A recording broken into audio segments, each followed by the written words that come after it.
बिस्मिल्लाहिर्रहमानिर्रहीम, अस्सलाम वालेकुम। प्रोग्राम ज़ेरे बहस में खुश आमदीद। मैं हूँ आपका मेज़बान ज़ौक़ अहमद। नाज़रीन, 26वीं आइनी तरमीम और 26 नकाती मुसव्वदा सेनेट में पेश कर दिया गया है और हुकूमत अब भरपूर तैयारी के साथ आई है। मौलाना भी मान गए हैं। मौलाना ने पाकिस्तान तहरीक इंसाफ के रहनुमाओं के साथ एक प्रेस कॉन्फ्रेंस की है। चेयरमैन पाकिस्तान तहरीक इंसाफ बैरिस्टर गौहर उनके हमरा उस प्रेस कॉन्फ्रेंस में मौजूद थे। मौलाना ने वहाँ पर कहा कि पाकिस्तान तहरीक इंसाफ को मुसव्वदे पर कोई एतराज़ नहीं है। पाकिस्तान तहरीक इंसाफ को एतराज़ है जो उसके मौजूदा हालात हैं, उनके बानी इस वक्त जेल के अंदर हैं और उनके लोगों के हवाले से कुछ तहफ़्फ़ुज़ात हैं, तो इस बात पर एतराज़ हैं। तो एक वसी तर कौमी कंसेंसस शो किया गया है जिसके अंदर बताया गया है कि तमाम सियासी जमातें इस आइनी मुसव्वदे पर, जो अब एक तवील बहस के बाद मंजर आम पर आया है और उसको आज सेनेट में पेश किया गया है, उस पर किसी को एतराज़ नहीं है। और ख़ास तौर पर एक प्रेस कॉन्फ्रेंस आज की गई थी वज़ीर कानून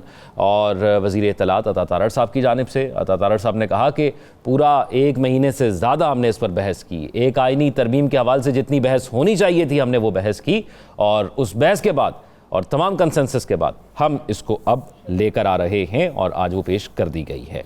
अब इसमें 1-2 मैं पॉइंट शामिल कर लेता हूँ, फिर पैनलिस्ट की राय की जानिब बढ़ते हैं। एक तो ये कहा जा रहा है कि इसके अंदर 12 रुकनी कमेटी होगी जो कि चीफ जस्टिस का तयन करेगी। इसमें 8 MNAs होंगे और 4 सेनेटर्स होंगे और प्रोपोर्शन के ज़रिए उनकी तादाद होगी और स्पीकर जो है वो नामजद करेंगे उनको। लेकिन प्रोपोर्शन का हिसाब यही है कि जिसके पास जितनी सीटें होंगी उस हिसाब से उनको मौका दिया जाएगा कि वो इस कमेटी के अंदर शामिल हों। और जो सीनियर 3 जजेस होंगे वो इस कमेटी जो है उनमें से किसी का इंतखाब करके फिर वज़ीर आज़म को सजेस्ट करेगी। उसके बाद एक और मामला ये कि कहा जा रहा था कि उम्र के तयन के हवाले से कि चीफ जस्टिस की उम्र क्या रहेगी, तो वो क्लियर किया गया कि 65 साल ही होगी।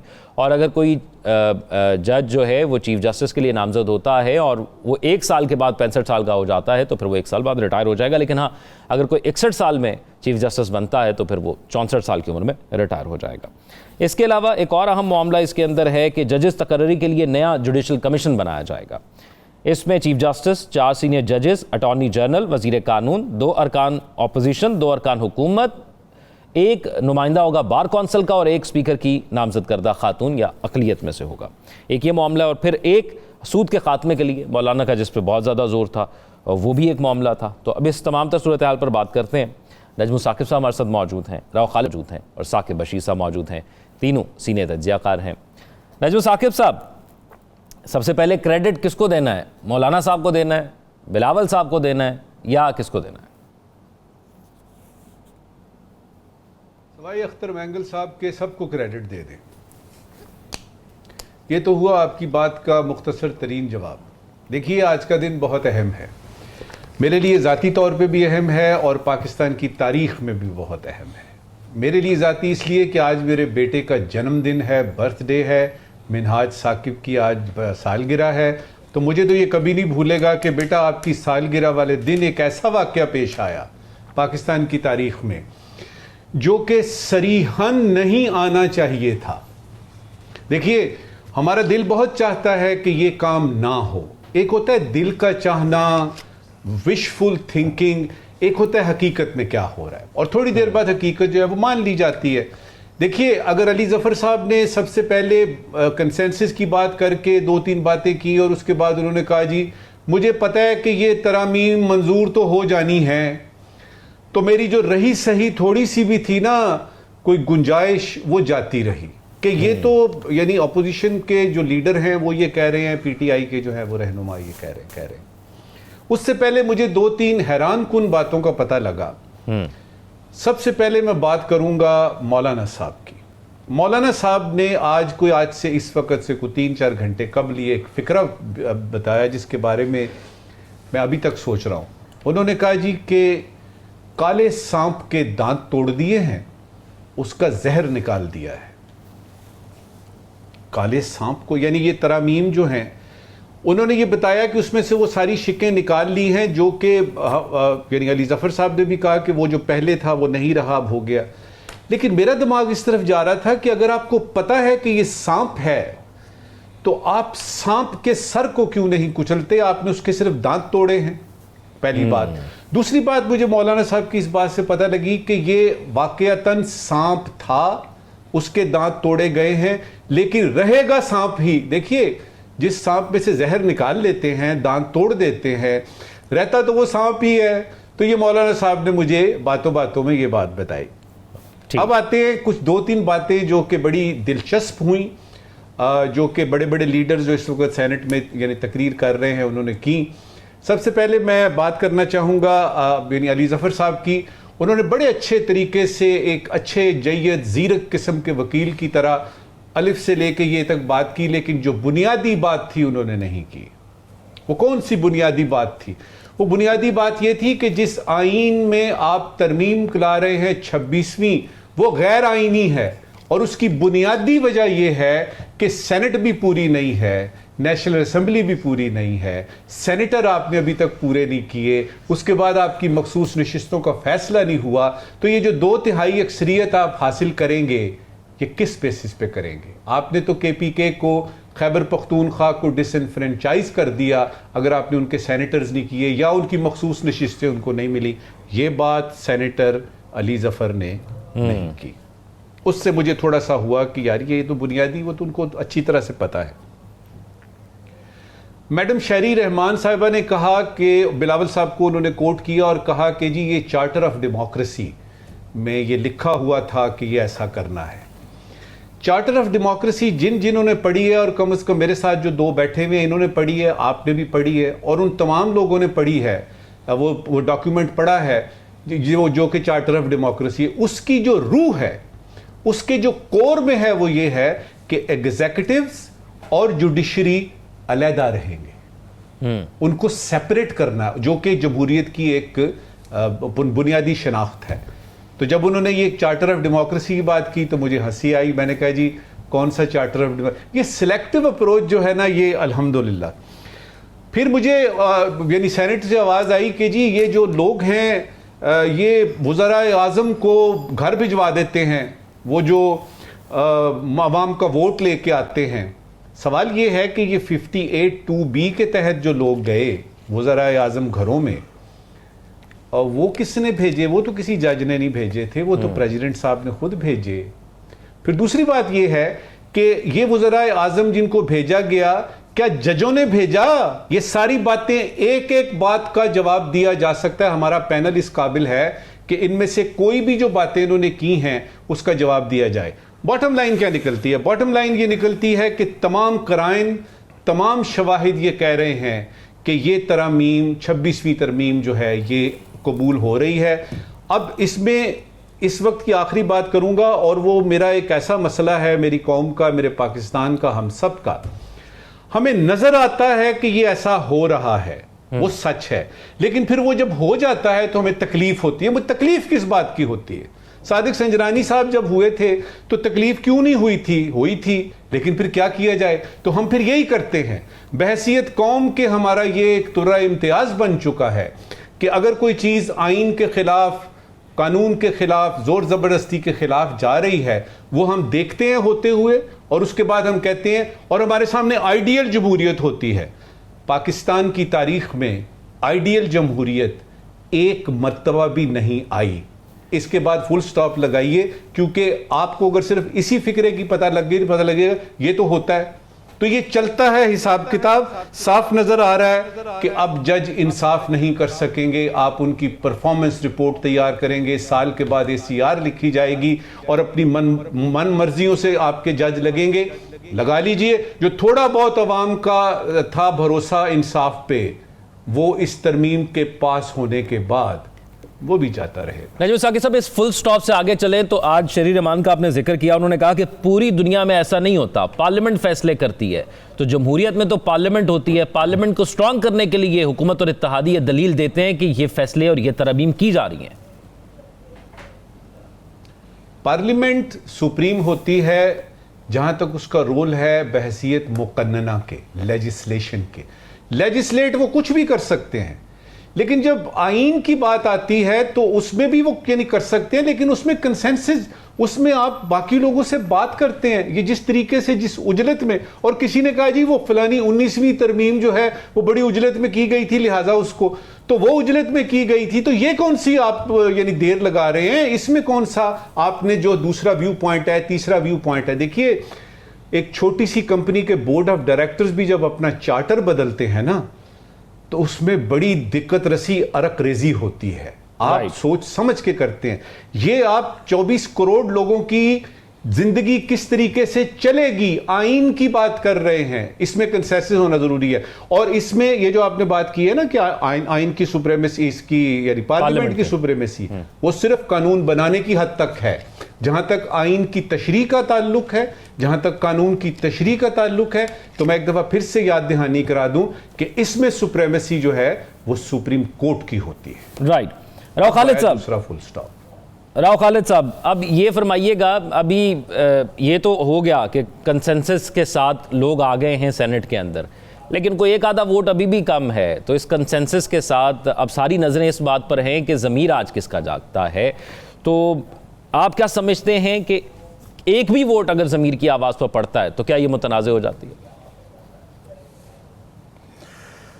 मेरा ख्याल है कि ये पहले दिन से ही मुतनाज़ थी, ये सारा प्रोसेस और ये तरामीम, और ये आखिरी दिन तक मुतनाज़ रहेंगी। और इनकी मैं ज़्यादा लंबी उम्र नहीं देखता इस तरमीम की, क्योंकि हम इसकी निटी-ग्रिटी वो अगले सेगमेंट में शायद डिस्कस करें कि क्या चीज़ें हैं, क्या नहीं हैं और क्या उनके हैं।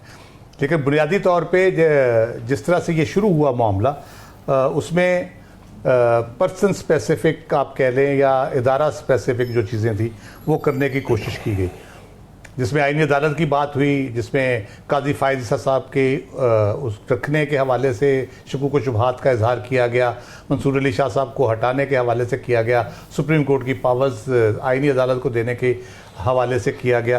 यानी गवर्नमेंट अपना कंट्रोल जो अंडर द थंब रखना चाहती थी, उस हवाले से सारी ये की गई उसमें। अब ये है कि वो क्यों किया गया, तो मुझे तो ये लगता है कि करना यही था जो अभी हुआ है। और ये वो होता है मौत दिखा के बुखार पे राज़ी करने वाली बात जो होती है, जो मौलाना साहब सांप को कुचल चुके हैं, सांप को सर नहीं कुचल सके बकौल नज़ीर साकिब साहब के, सिर्फ जहर निकाला है। तो वो बहरहाल मौजूद है, वो बुखार की सूरत में आ गया। अब पहले उससे मौत होनी वाक़या होनी थी, अब बुखार चढ़ेगा। बुखार कौन सा चढ़ता है, आपको गर्दन तोड़ चढ़ता है, डेंगू वाला होता है या कोरोना वाला होता है, ये डिपेंड करता है आगे किस तरह से इसको इम्प्लीमेंट किया जाता है। तो मेरे हिसाब से जो पूरी जो वारदात डाली गई है, ये पूरा जो तरीक़ाकार इख्तियार किया गया है, उसमें आइन कानून की बात करना, अखलाकियात की बात करना, दूसरे मुल्कों के हवाले देना, तो थोड़ा सा हमें अपने गिरेबान, मैं उनको तो नहीं कहता, मैं अपने गिरेबान में झांक लेता हूँ।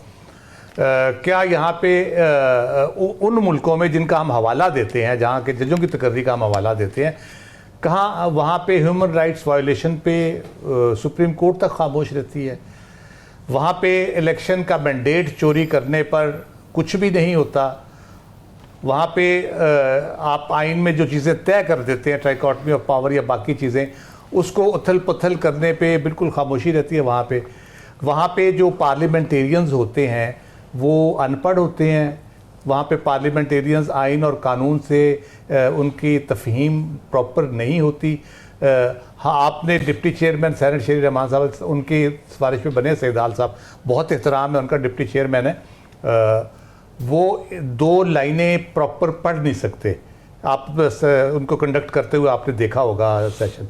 तो इस किस्म के लोग जब डिसाइड करेंगे कि आइन को किस तरह होना चाहिए, कानून को किस तरह होना चाहिए, और ये अली जफर साहब ने ठीक कहा, सेनेट में 70% मैं दावे से कहता हूँ समझ नहीं सकते इसको, और 25 से 30% पढ़ भी नहीं सकते उस पूरी कॉन्स्टिट्यूशनल अमेंडमेंट को।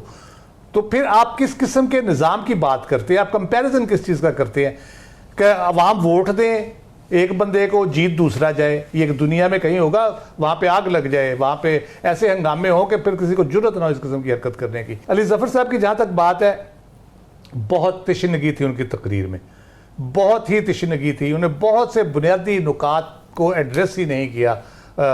इसमें जो अमेंडमेंट्स में किस चीज़ का इत्तफाक राय आपका हुआ है, आपकी गर्दन में उन्होंने फंदा डाल दिया इस अमेंडमेंट के जरिए, और आप कह रहे हैं कि जी इत्तफाक राय था। किस चीज़ का इत्तफाक राय था? ये है ही आपके लिए, या जस्टिस मंसूर अली शाह और जस्टिस मुनीब के लिए, या आपके लिए?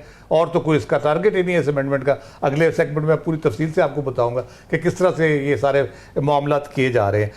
बात यह है कि आप जो इख्तियारात हुकूमत ले रही है बुनियादी तौर पे अदालत से अपने पास, वो इस हुकूमत ने तो 5 साल रहना ज्यादा से ज्यादा, और इसी के लिए कोशिश हो रही है कि 5 साल नहीं। राव खालिद साहब, आपको लगता है कि मेरा दो ख्याल 5 साल बुनियादी जो रहेगी। नुकात थे जिस पर मौलाना को भी एतराज था और जो पाकिस्तान तरीके इंसाफ के लिए भी एतराज था, वो था फौजी अदालतें और जजेस की ट्रांसफर का, ये तो निकलवाने में कामयाब हो गए ना?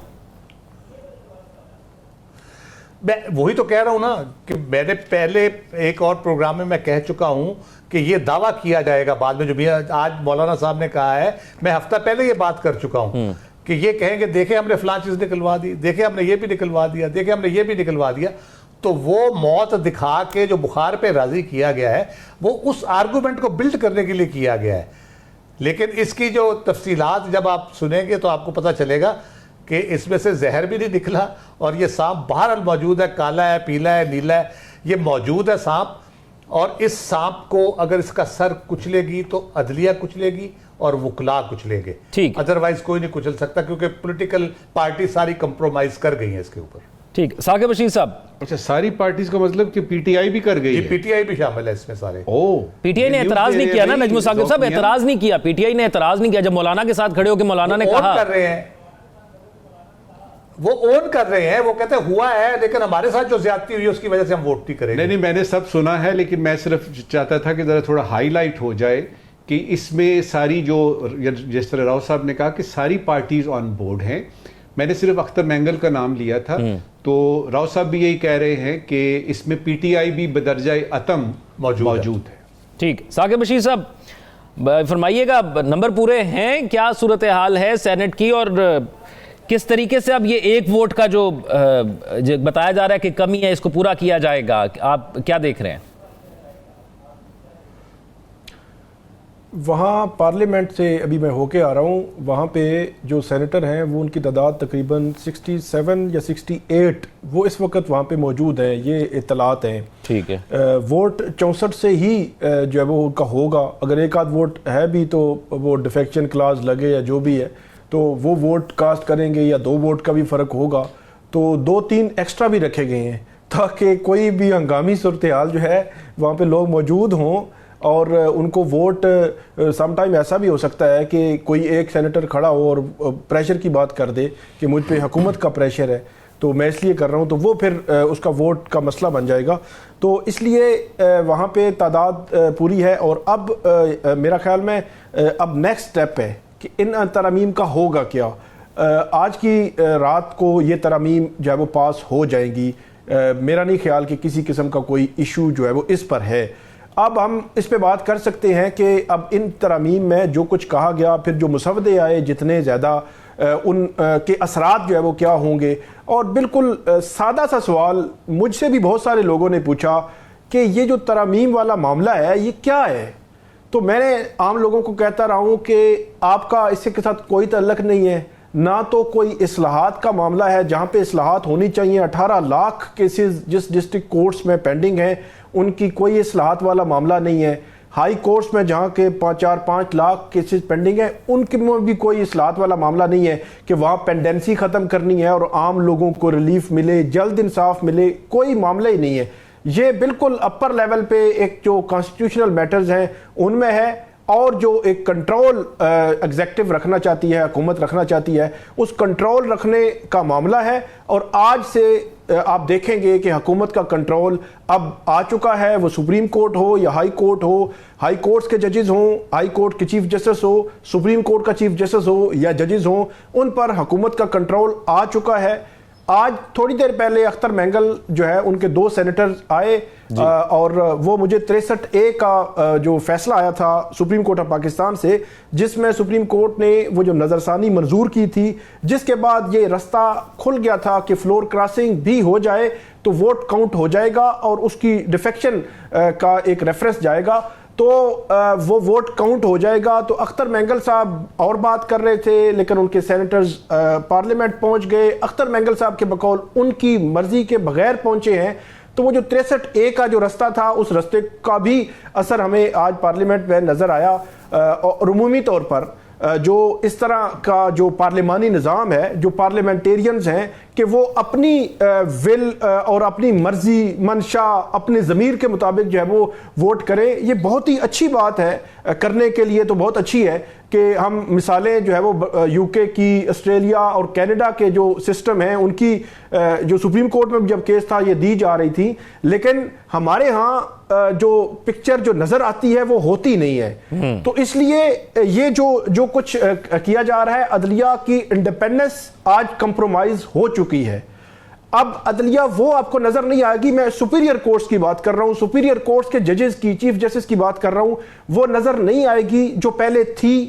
पहले अदलिया से भी गलतियां हुई हैं, 184(3) का गलत इस्तेमाल हुआ है और भी बहुत सारे ऐसे फैसले थे गलत हुए हैं, लेकिन उसका मतलब ये नहीं था कि उसकी पूरी इंडिपेंडेंस आप कंप्रोमाइज कर लें। तो जब इंडिपेंडेंस कंप्रोमाइज होगी तो उसका असर निज़ाम इंसाफ पे भी आएगा। तो इसलिए अब जज किसने बनना है वो हुकूमत चाहेगी, तो हुकूमत मर्जी भी होगी तो सारी चीजें होंगी। हाई कोर्ट का चीफ जस्टिस किसने बनना है तो लॉबिंग उसको करनी पड़ेगी, क्योंकि 3 चीफ जजेस में से एक हाई कोर्ट का जज बनेगा। सुप्रीम कोर्ट का चीफ जस्टिस किसने बनना है तो 3 में से लॉबिंग और खुश्क रखना हुकूमत को, और हुकूमत के हक में फैसले और उनके खिलाफ जो लोग हैं अपोजिशन, तो आपको लगता है कि अब ये मामलात असरअंदाज होंगे उन फैसलों पर जो उन्होंने करने हैं? एक ब्रेक की तरफ मुझे जाना है, फिर ब्रेक के बाद वापस आते हैं तो बात कर आईनी तरमीम की तासीर के हवाले से। Stay with us.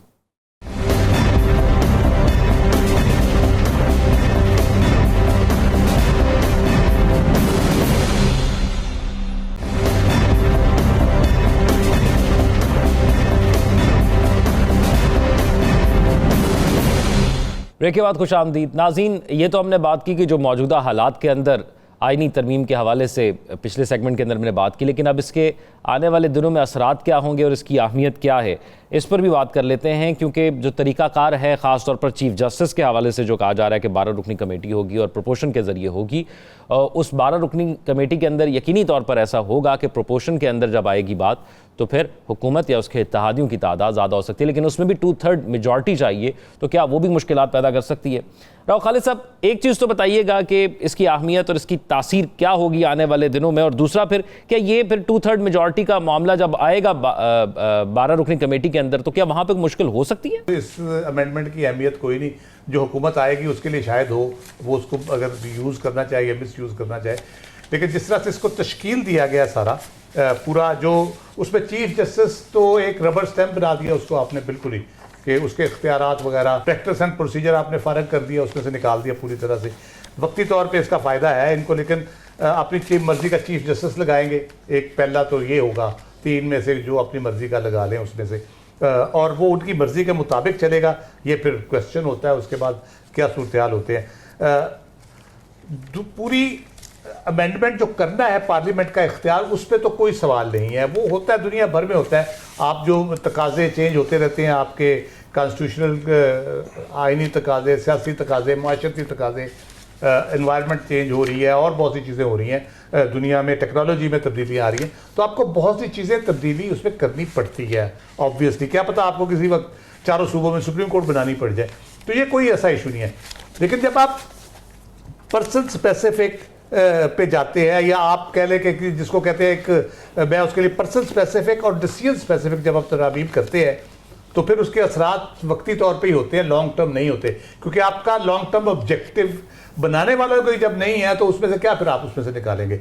अब पर्सन स्पेसिफिक में आप चीफ जस्टिस के अपॉइंटमेंट का आप कर ले, उन्होंने कमेटी बना दी, वो करेगी, 3 सीनियर मोस्ट जजेस लेके उसको वो अपॉइंटमेंट हो जाएगी उसकी। ये पर्सन स्पेसिफिक हो गया कि अपनी मर्जी का चीफ जस्टिस लगा दे। डिसीजन स्पेसिफिक में आप उस पर आता हूँ, वो सबसे इंपॉर्टेंट चीज़ है जो मैं कह रहा हूँ ना कि अली जफर साहब को बड़ी खुल के बात करनी चाहिए थी। 191A जो तरमीम उसमें तजवीज़ की गई है, 191A कहती है कि जो कॉन्स्टिट्यूशनल बेंचेस होंगे वो जुडिशल कमीशन ऑफ पाकिस्तान बनाएगा। अब उसमें अक्सरियत इन्होंने कर दी है हुकूमत की, जिसमें इस्लामाबाद बार काउंसिल का नुमाइंदा भी डाल दिया है, एक मिनिस्टर भी शायद और डाल दिया है, और आपने अकलियत का बताया उनका एक नुमाइंदा डाल दिया है। इस तरह से तकरीबन 9 वर्सेस 5 हो जाता है, ये 10 वर्सेस 5 या 9 वर्सेस 5 ये बन जाता है। तो गवर्नमेंट की फेवर में तकरीबन वो है।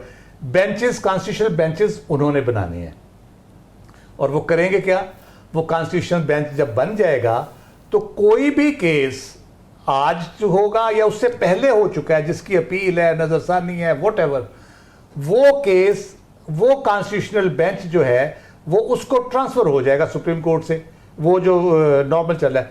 अब मखसूस नशिस्तों का केस जरा जहन में रखें, उस पर नज़रसानी पेंडिंग पड़ी है, वो चला जाएगा उस बेंच में, तो वो क्या करेगा, वो बेंच, और बेंच बनाना है इस कमीशन ने, जुडिशल कमीशन जो इन्होंने प्रपोज किया है, तो चीफ जस्टिस साहब क्या बनाएंगे या सीनियर जज 3 बैठ के क्या करेंगे? वो बुनियादी तौर पे मैं जो कह रहा हूँ, इनके गले में फंदा डाला गया है और ये सांस भी लिए जा रहे हैं और इत्तेफाक राय की बात भी किए जा रहे हैं और कह रहे हैं जी बड़ा ज़बरदस्त काम हुआ है, हमने बड़ी उसमें मेहनत की है।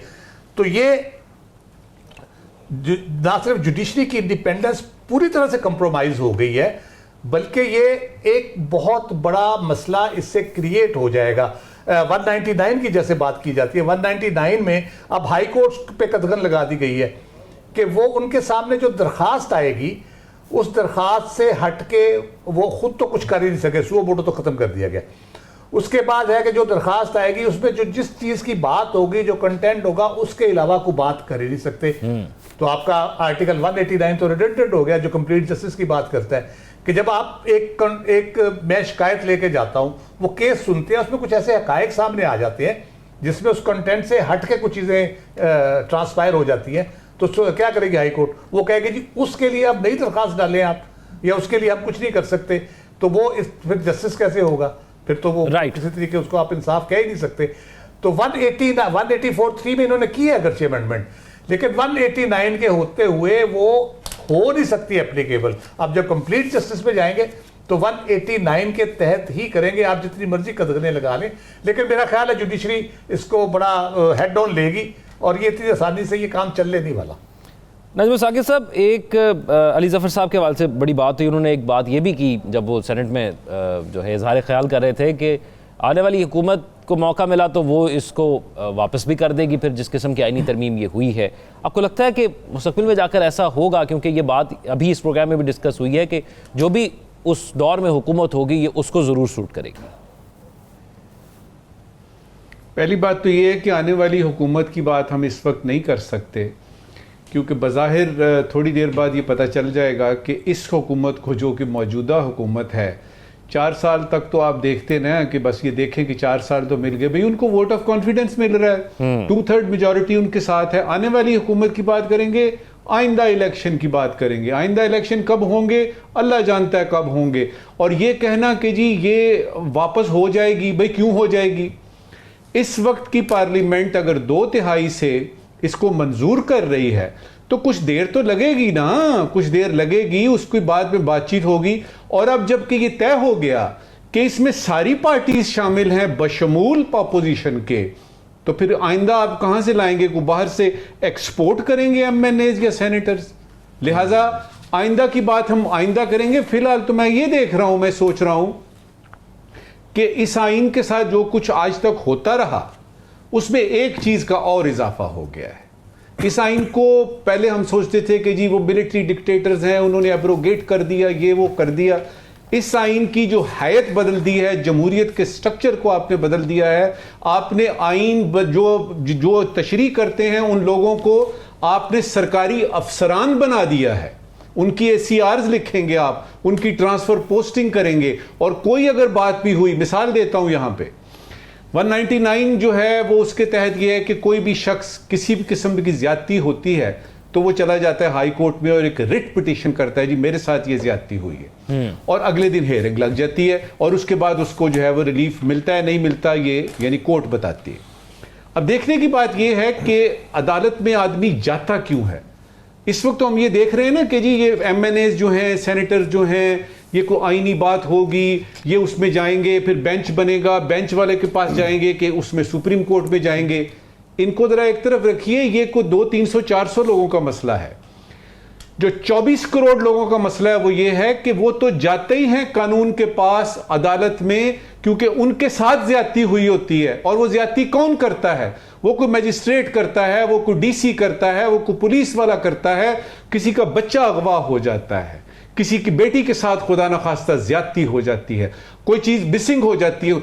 वो सारे लोग जो हैं वो अब क्या करेंगे?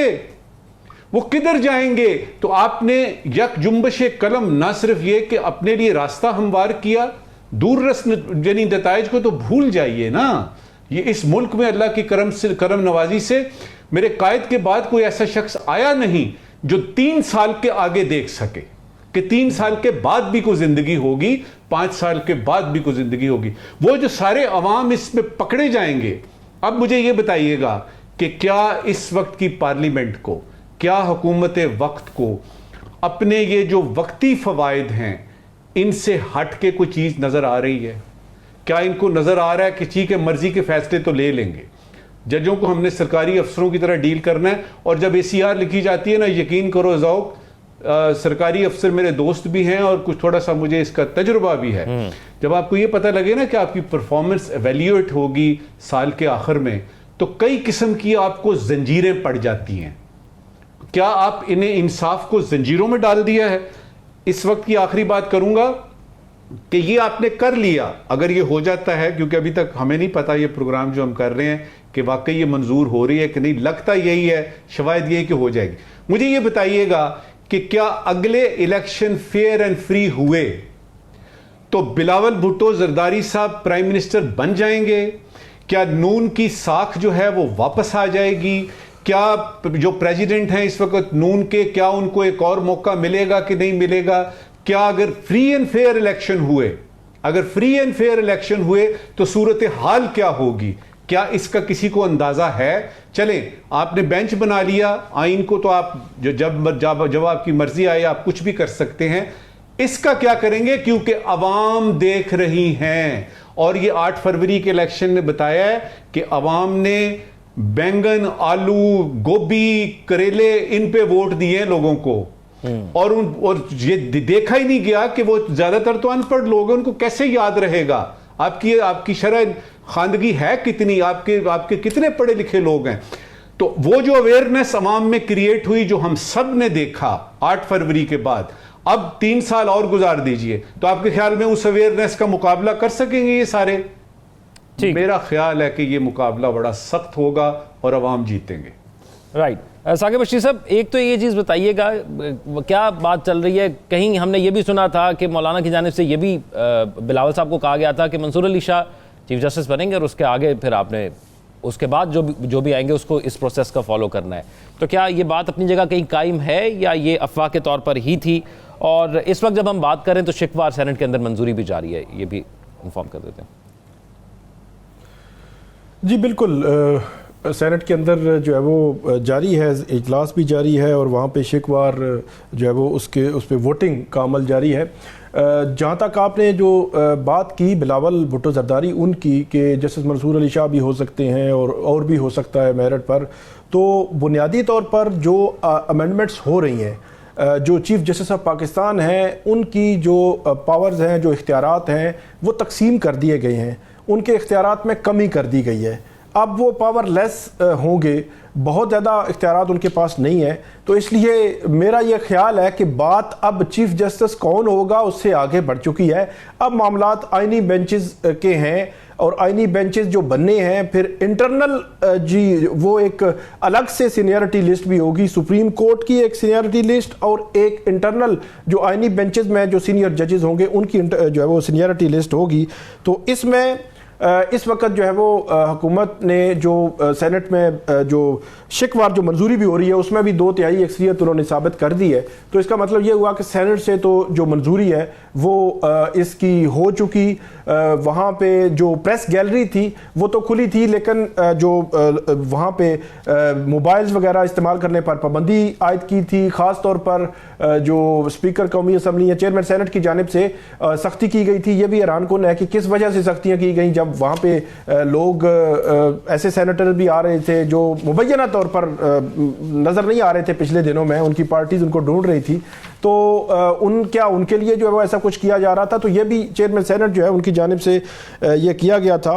तो इस मामले में 65 जो सेनेटर्स हैं उन्होंने जो इस वक्त वोटिंग हुई उसमें इन तरमीम के हक में जो है वो वोट दिया है। ये मेरा ख्याल है कि बहुत इम्पॉर्टेंट है। हुकूमत का ये कहा जा रहा था कि शायद सेनेट में उनके पास नंबर पूरे नहीं होंगे, लेकिन 65 उनके नंबर हैं सेनेट में।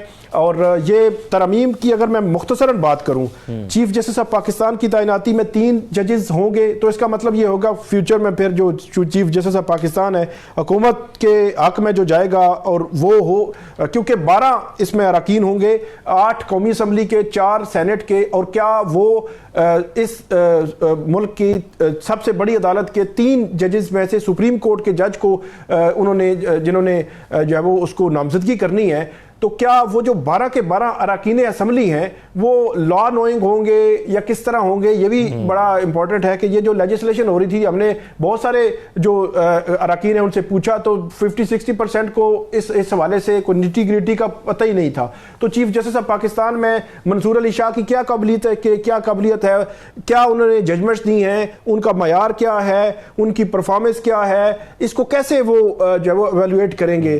फिर जस्टिस मुनीब अख्तर, जस्टिस या अफरीदी, फिर इसमें क्या नंबरिंग होगी? तो मल्टीपल चीजें इसमें बहरहाल हैं जो मुस्तकबिल में जो इंडिपेंडेंस ऑफ जुडिशरी है इसमें कंप्रोमाइज होती नजर आ रही है हमें।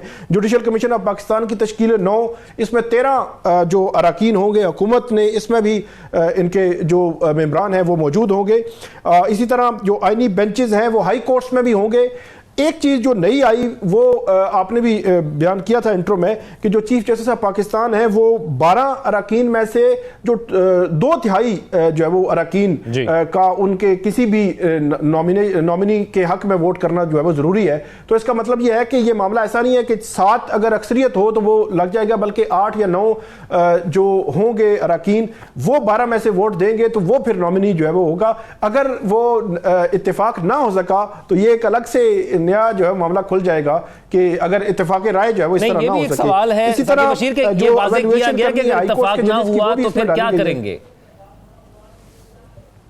जी ये बात मुझे नजर नहीं आई अभी तक तो कि इत्तेफाक अगर ना हो सका उन 12 अरकान का कि 8 या 9 अरकान एक किसी जज के नाम पे मुत्तफिक ना हो सके तो फिर होगा क्या, ये अभी तक जो है मुझे नज़र नहीं आया कहीं पे, क्योंकि ये एक डेडलॉक आ गया तो फिर आप रास्ता कैसे जो है वो निकालेंगे? दूसरी तरफ तो रास्ता निकाला गया है कि 3 में से अगर किसी को नामजद कर दिया और उसने इनकार कर दिया तो फिर चौथा जो मोस्ट सीनियर है उसके बाद वाला उसको कंसिडर किया जाएगा, चौथा अगर रिक्यूज कर देता है तो 5वें को कंसिडर किया जाएगा। वहां तो रास्ता मौजूद है, लेकिन यहां पे क्या होगा ये रास्ता मुझे इसमें नजर नहीं आया। 184(3) के इख्तियार को सुप्रीम कोर्ट की हद तक खत्म कर दिया गया है। हाई कोर्ट्स के जजेस की परफॉर्मेंस रिपोर्ट जो है वो अब जाएगी, तो अब ये एक बड़ा मामला है कि हाई कोर्ट्स के जजेस जहां पे तकरीबन वहां पे जो आर्टिकल 199 में जो पिटीशन आ रही होती हैं उनमें तकरीबन 90% पिटीशन ऐसी होती हैं जहां पे रेस्पोंडेंट पार्टी हुकूमत होती है, वफाक होता है, उनकी जो मिनिस्ट्रीज होती हैं वो होती हैं। तो वो जो जज जो है वो अब उनको ये भी ज़हन में रखना होगा कि 1 साल के बाद एक परफॉर्मेंस रिपोर्ट भी मेरी बननी है, तो वो जो परफॉर्मेंस रिपोर्ट है एक तरफ उसके केसेस होंगे, ये कॉन्फ्लिक्ट ऑफ इंटरेस्ट है, मफादात का टकराव है, सबसे बड़ी जो बात जिस पर एतराज भी सबसे ज्यादा इसी एक चीज पर आ रहा है। लेकिन अभी एक ब्रेक पे जाते हैं, वापस आते हैं तो फिर चीफ जस्टिस ऑफ पाकिस्तान जो इस वक्त काजी फायज़ ईसा साहब हैं उनका ये टेन्योर कैसा रहा, क्योंकि 25 तारीख को उनकी रिटायरमेंट है, उस पर हम बात करेंगे एक ब्रेक के बाद।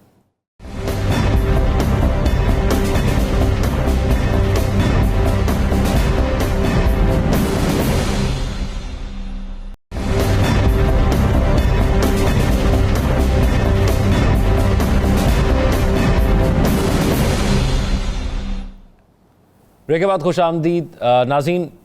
चीफ जस्टिस ऑफ पाकिस्तान जो है वो अपनी मुद्दत पूरी करने के बाद 25 अक्टूबर को जो है वो रिटायर होने जा रहे हैं। मैं नजमुल साकिब साहब से जानूंगा कि उनका ये टेन्योर कैसा रहा, क्योंकि अगर मैंने उनके केसेस के हवाले से बात की तो मेमो गेट से लेकर मखसूस नशस्तों तक के केसेस तक बहुत लंबी फहरिस्त हो जाएगी। तो नजमुल साकिब साहब, ये जो टेन्योर रहा बतौर चीफ जस्टिस काजी फायज़ ईसा साहब का, इसको आप कैसे देख रहे हैं? क्योंकि इस पर जो ऑपोजिशन इस वक्त मौजूद है उसका बड़ा एतराज़ रहा, हुकूमत का बड़ा एतमाद रहा। देखिए ज़ौक़, इससे पहले कि मैं इनके टेन्योर का इहाता करने की कोशिश करूं, हम तीनों पैनलिस्ट जो हैं वो कोशिश करेंगे। एक छोटा सा वाक़या सुनाना चाहता हूं जी। मेरी बेटी उस वक्त 10-12 साल की थी, तो स्कूल से वापस आती है और कहती है कि बाबा I don't like this teacher, she is so mean, कि मुझे ये टीचर बिल्कुल अच्छी नहीं लगती, ये इतनी मीन है, इतनी ख़राब है, इतनी बुरी है। तो मैंने उसको बिठाया अपने पास, तो मैंने कहा बेटा, your teacher might have said something mean, you can't say that she is mean.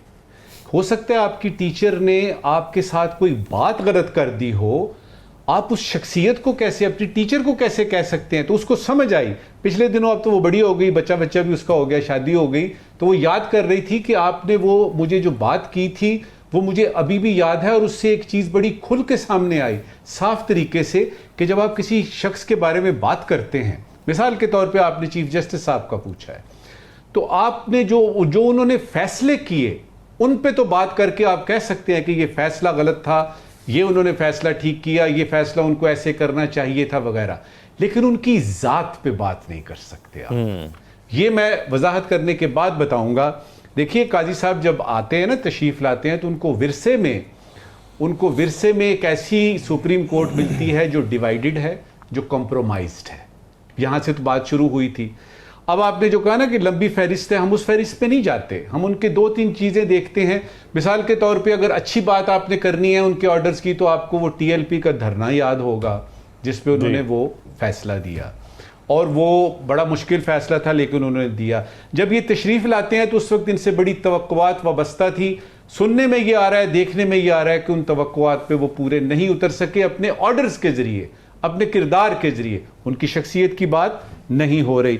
General elections होते हैं तो जो आपकी सबसे मकबूल पार्टी उस वक्त की, जो पिल डैट वगैरह और ये सारे सर्वे कह रहे थे, और वो फिर साबित भी हुआ, PTI से इन्होंने बल्ले का निशान ले लिया। उसकी वजह से जो सारी खखेड़ शुरू हुई, जो अभी तक जारी है, फिर मखसूस नशिस्तों का फैसला, फिर ये 63A का फैसला, ओवरऑल अगर आप देखें तो उन्होंने अब जाहिर है अपनी उन्होंने अक्ल इस्तेमाल की होगी, दलील उनके पास होगी, लेकिन मसला ये होता है कि कानून की किताबें भी होती हैं, अक्ल दलील भी होती है, एक गुलेल भी होती है। अब जब दलील और गुलेल में फैसला करना हो ना, तो हमने यही देखा है, तारीख गवाह है, सिकंदर आजम से अभी तक आ जाइए, सिकंदर यूनानी से लेके आज तक गुलेल जीतती है, और वो जीतती भी नजर आई। फिर इसमें एक ह्यूमन पहलू है। मसलन ये तो नहीं ना कि सारे लोग जब रिटायर होने लगते हैं तो वो कहें जी क्या बड़ा मजा आएगा, सुबह उठेंगे, मूलियों वाला पराठा, आलू के पराठे खाएंगे, ये वो शामी कबाब वगैरह, आराम करेंगे, बड़ा काम कर लिया। वो एक ह्यूमन फैक्टर होता है कि यार अब करेंगे क्या। उस ह्यूमन फैक्टर को बज़ाहिर, मुझे नहीं पता डिटेल का, बज़ाहिर ये है कि काजी साहब जो है वो उस पर टेम्प्ट हो गए और उन्होंने यानी ऐलान कर दिया कि ठीक है अगर ये बात हुई एक्सटेंशन की तो मैं।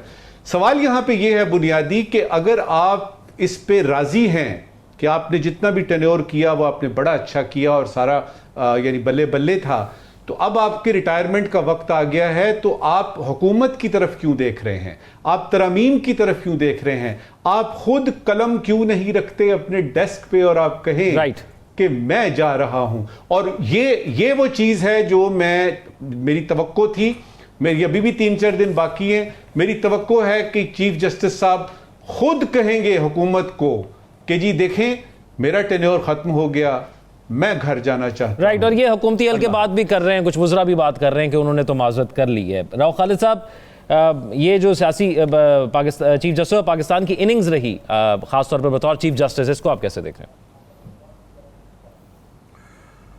देखिए, वो जनरल मुशर्रफ जो है ना, वो जब बन गए थे तो उसके बाद 1-2 दफ़ा उन्होंने ये जिक्र किया, बात जब हुई तो उन्होंने कहा ये मेरी डेस्टिनी थी कि मैंने इस मुल्क का सदर बनना था या इस मुल्क का इक़्तिदार संभालना था। तो उनका जब कैरियर हम देखते हैं तो जो हम सुनते थे कि वो मेजर के तौर पे कुछ ऐसी चीज़ें थी, फिर बाद में कि वो शायद ब्रिगेडियर से ऊपर प्रमोट ना हो सकते, लेकिन वो लेफ्टिनेंट जनरल बने, फिर आर्मी चीफ बने। तो डेस्टिनी जो होती है ना, समटाइम्स वो ओवरकम कर जाती है सारी चीज़ों को। तो ये भी जब PCO जजेस को फारिग किया गया तो बलूचिस्तान हाई कोर्ट फारिग होगी सारी। तो ये हैंड पिक थे जस्टिस इफ्तिखार चौधरी के, उन्होंने इनको चीफ जस्टिस ऑफ बलूचिस्तान, सीधे चीफ जस्टिस बने थे ये बलूचिस्तान हाई कोर्ट के, जज बनने से पहले चीफ जस्टिस बन गए थे। तो वहाँ से ये चले, उसके बाद फिर रेफरेंस हुआ जहाँ पे पता चला बस जी अब तो फारिग हैं, क्योंकि पीछे बड़ी ताकतवर हस्ती थी जिसने रेफरेंस बनवाया और सारा वो प्रोसेस हुआ इनका, तो लेकिन उससे भी बच गए वो। तो इसका मतलब ये डेस्टिनी थी उनकी कि उन्होंने इस ओहदे पे पहुंचना था। और उसके बाद फिर जो असल बात है वो ये है कि उनकी जो शख्सियत है, उनके गिर्द बहुत से तनाज़ात रेफरेंस से लेके तो अभी तक जो चल रहे हैं ये वो शुरू हो गए। तो वो एक कह ले कि उन तनाज़ात की वजह से जो उनके ममदूहीन थे, जो उनके ह्यूमन राइट्स एक्टिविस्ट भी समझते थे, डेमोक्रेसी के भी वो समझते थे, आइन और कानून की बालादस्ती के भी उनको समझते कि बहुत बड़े वो उसके हैं पैगंबर, तो वो आहिस्ता आहिस्ता वही ममदू उनके जो है ना, हमें उन्हीं की ज़ुबानी पता चला इनकी खूबियों का, वही फिर उनकी खामियां बयान करनी शुरू कर दी। उनमें वकला भी शामिल हैं, उसमें साथी जजेस भी शामिल हैं जिन्होंने उनकी, जैसे मंसूर अली शाह साहब जिन्होंने बहुत हमायत की और इनसे बल्कि सीखा भी, वो ख़त लिखने का जो कल्चर एक इंट्रोड्यूस हुआ वो सारा सीखा उसी वजह से ज़्यादा। लेकिन बात यह है कि इसको तारीख ने जो जज करना है ना, वो उनकी शख्सियत क्या थी क्या नहीं थी, उनके फैसलों की वजह से जज करना है। तारीख बिल्कुल उनके फैसलों को ऐसे जज करेगी। मैं साकिब बशीर साहब की तरफ चलता हूं। वाला फैसला है ऑब्वियसली वो सबसे प्रोमिनेंट रहेगा। ठीक है साकिब बशीर साहब, मुख्तसरन बताइएगा आपकी क्या राय है इस दौर में जब वो चीफ जस्टिस रहे। चीफ जस्टिस एक तकसीम शुदा, मतलब इंटरनली मैं कह रहा हूँ, जजेस में जो तकसीम थी जब आए थे तो उस वक्त तकसीम थी, उन्होंने तकसीम ख़त्म की, लेकिन फिर उसी तकसीम को छोड़कर जब वापस जा रहे हैं, जब आए थे तब भी तकसीम थी, आज भी तकसीम है सुप्रीम कोर्ट की इंटरनली। एक बात तो ये है, मैं कुछ चीज़ें सामने रख देता हूँ, हमारे सुनने वाले इसका खुद जो है वो नतीजा निकालें। जब वो आए उन्होंने बराह रास्त दिखाए केसेस, ये उनका क्रेडिट है। फुल कोर्ट उन्होंने बुलाई जो पहले नहीं बुलाई जा रही थी। प्रैक्टिस एंड प्रोसीजर एक्ट को अपने इख्तियारात 3 जजेस में तकसीम कर दिए। भुट्टो केस का रेफरेंस उन्होंने कहा कि वो उसका फेयर ट्रायल नहीं हुआ था। फिर कमेटी मीटिंग मिनट्स जो पब्लिक कर देते थे, ये एक फेयरनेस शफाफियत के लिए अच्छा है। इलेक्शन की तारीख उन्होंने 8 फरवरी की दिलवाई। 62 जो था उसमें 5 साल जो नायली थी उसको तस्लीम किया, जो कानून साजी थी। फैज़ाबाद धरने कमीशन था, उस पर नैब तरमीम का जो कानून साजी थी उसको उन्होंने तस्लीम कर लिया। जनरल मुशर्रफ जो है उनको गद्दार करार देने का फैसला जो है वो उन्होंने वो बरकरार रखा, नीचे वाला फैसला। इसके अलावा जो दूसरी साइड पे उनकी है बल्ले के निशान का फैसला, बहुत ज़्यादा क्रिटिसिज्म उसका आज तक जो है वो उसकी वजाहत भी करते हैं। मिलिट्री कोर्ट्स के केसेस जो है वो नहीं कंक्लूड करा सके, ये उन पर बहुत बड़ा 84 लोग अभी भी मिलिट्री कोर्ट्स में। 61A जो 63A नजरसानी अभी जो हुई है, तो अभी लेजिस्लेशन हो रही है, उसका ऐसे लगता है, तासुर मिलता है कि वो मतलब कहीं से हुआ है मामला, तो वो उस पर बहुत ज़्यादा तनकीद हो रही है इस टाइमिंग पे। ऑर्डिनेंस अभी जारी हुआ तो 20 सितंबर को, तो उस पर 1 मैन शो लग गया और इससे लगा कि कमेटी जो है वो इर्द गिर्द इनके ही घूम रही है। जजेस ने जो खत लिखा था, 6 जजेस ने, उस खत में कोई उसको सही तरीके से हैंडल नहीं किया गया। लापता अफराद के केसेस में कोई पेशरफ्त नहीं हुई। इलेक्शन धांधली के केसेस में इंसानी हुकूक की पामालियाँ होती रहीं, कुछ उस पर एक्शन नहीं हुए। जो 8 जजेस ने खत लिखा, खतों किताबों, उसमें फुल कोर्ट नहीं बुलाई। आखिरी मखसूस नशिस्तों के केस में सुप्रीम कोर्ट के फैसले पर अमल नहीं हुआ, इनकी मौजूदगी में 3 माह हो गए हैं, उस पर जो है वो कुछ नहीं हुआ। Chief justice Lahore high court थे मलक शहजाद अहमद खान, वो 3 माह हुए थे, 2 माह बड़े अच्छे वो जा रहे थे, उनको जो है सुप्रीम कोर्ट भी लेकर आए। तो ये फिर सहाफियों से जो नाराज थे वो अक्सर पिछले 2-4 समातें बड़े कम वक्त में साकिब बशीर आपने ये तमाम टेन्योर जो है वो बता दिया है केसेस की सूरत में, ये बड़ा तफसीलन और बड़े कम वक्त में हो गया है। नजम साकिब साहब, आज के सवालात। जी शुक्रिया ज़ौक। एक ज़रूरी सवाल है और एक गैर ज़रूरी सवाल है। पहले ज़रूरी सवाल, हरदीप सिंह निजड़ के कत्ल पर कनाडा के वज़ीर आज़म जस्टिन ट्रूडो ने कहा है कि भारत ने कनाडा में मदाखलत करके एक खौफनाक गलती की है, एक खौफनाक गलती की है। ज़रूरी सवाल ये है कि इस खौफनाक गलती के जवाब में कनाडा सिर्फ सफारतकारों को ही मुल्क बदर करेगा या कोई ठोस इकदाम भी लेगा? राइट। आज का गैर ज़रूरी सवाल, मुल्तान के दूसरे टेस्ट मैच ने साबित किया कि अगर पिच बनाने और सिलेक्शन के मामले में अक्ल इस्तेमाल की जाए तो नताइज अच्छे आ सकते हैं।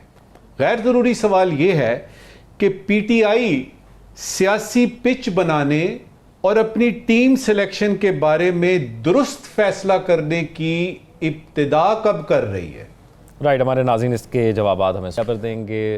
प्रोग्राम से फिलहाल इतना ही। अल्लाह हाफ़िज़।